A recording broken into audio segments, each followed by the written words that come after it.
I never thought life in my 30s would look like this.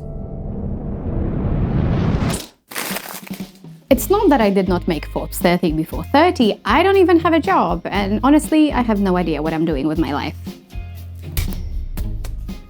And if you think that somehow I ended up here because I did not try hard enough, well, think again. So, how did I end up here? Let me explain. You know that annoying person who, when you say to them, I did not study at all, I'm so going to fail this exam, they say, oh my god, me too. Only then they get an A. Yeah, that was me. Only I did not say this to intentionally mislead people. I said it because I genuinely believed I was going to fail. Every single time. For years, I lived with a so-called high-functioning anxiety. It's when people think you're doing great, but deep inside, you're a mess, and sustaining that image of perfection is costing you your sanity. It's like a duck swimming in a lake. When you look at it, it's gliding smooth, but what you don't see is that below the surface of the water, the duck is pedaling its feet really, really fast so that it can keep up. Do ducks have feet? I think they do.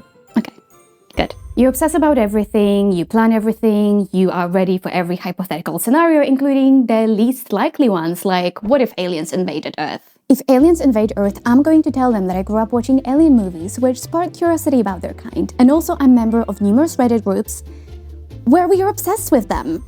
You get the point. My anxiety was never driven by the desire to do well or ambition. My anxiety was driven by fear of the future, fear of poverty, fear of failure. Because growing up, things were not easy for me and my parents, and we had a lot of uncertainty. I wanted to control everything that I could, and I really craved this confirmation that I was doing well and that I was on the right track, which made me a people pleaser to the core.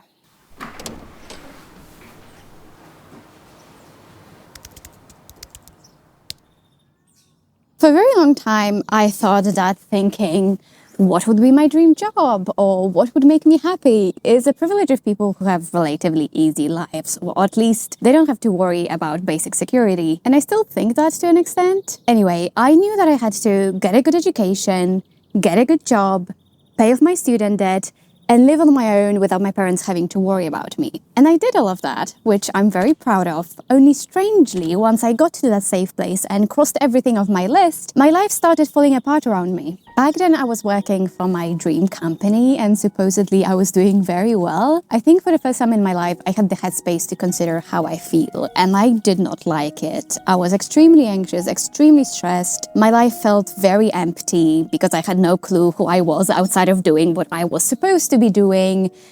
And then layoffs happened. First round, second round, my responsibilities kept piling up and I kept pushing. And then I burned out. My mental and physical health was really, really bad. I think people often assume that I quit my 9-to-5 to focus on YouTube, but the truth is, I quit my 9-to-5 to focus on my mental health. And then, thank goodness I had YouTube, because I can't imagine sitting at home and doing nothing, because that would have sent me into yet worse spirals of anxiety.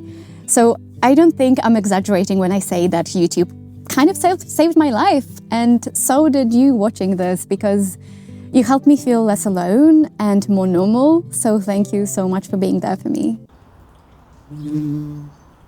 I think my anxiety served a pretty good purpose at some point in my life because it helped me push through to get my life to a good point. But then it didn't. And despite my overpreparedness at every possible scenario, my life still ended up differently to what I expected. So I want to know who I am outside of checking boxes and doing what's expected of me. I no longer want to sacrifice my happiness at the cost of everyone's approval.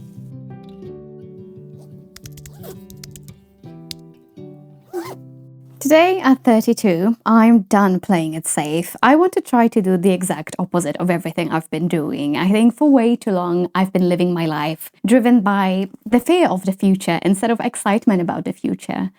And now with a roof over my head and a little bit of breathing room financially, I actually want to try being excited about what's coming, even though I have no clue what it is. For me, living my life for the plot does not mean living my life without any consideration for repercussions or being irresponsible or whatnot. For me, it means living an authentic life that is exciting and seeking out experiences that make for a good story, even if they are a little bit risky or unconventional. I don't want my life to be this series of most optimal optimal and rational decisions that I could have made that always fit the society's idea of what it means to live a good life. I don't want to have to be scared for every single decision that I make.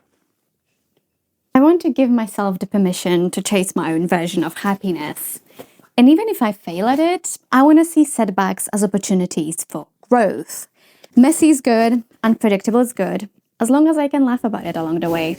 My husband once asked me 2 envelopes, one with a pre-written life, the job, the address, all decided, the other a blank slate. Which do you pick? I still struggle so much to see uncertainty as empowering and not crippling. It's even harder to choose me over the well-worn path society lays out, but I know where these paths lead, and honestly, I already know I don't want to go there. It's time to write my own story and own my own narrative. I hope whatever comes next makes for a good story that I get to tell you. Next up,